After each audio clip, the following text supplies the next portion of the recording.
Captivali kambag'al. Qashqadaryoda bolalar nafaqasi asossiz to'langani aniqlandi.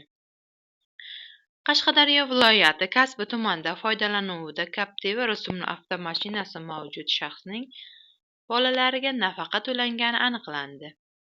Bu haqda Bosh prokuratura matbuot xizmati xabar berdi.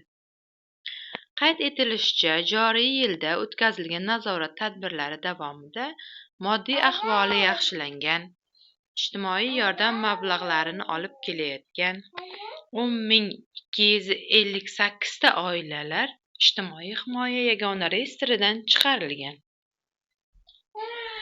Xususan, Qashqadaryo viloyati Kasbi tumanida yashovchi fuqaro A.Sh. o'z xonadonida tomorqada band bo'lib, turmush o'rtog'i A.B. yakka tartibdagi tadbirkor sifatida do'konda oziq-ovqat mahsulotlari savdosi bilan shug'ullanishi, yashash xonadoni va sharoiti qoniqarli ekani, B.A.ning foydalanuvida onasi S.A. nomidagi Captiva rusumli avtomashina mavjudligi aniqlangan. Shunday bo'lsa-da, Sh.A. 2024-yilda 3 nafar farzandi uchun har oy 505 ming so'mdan bolalar nafaqasi to'lanib kelingan.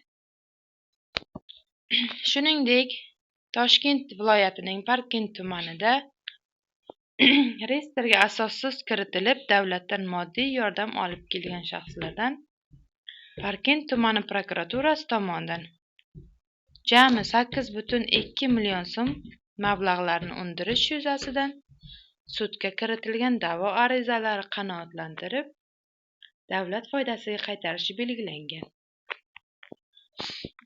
Bildirilishicha, har bir ijtimoiy himoyaga muhtoj bo'lmagan shaxslarga asossiz to'langan mablag'lar to'liqligicha budjetga qaytarilishi va kambag'al oilalarga manzilli yetkazilishiga qaratilgan nazorat tadbirlari davom etmoqda.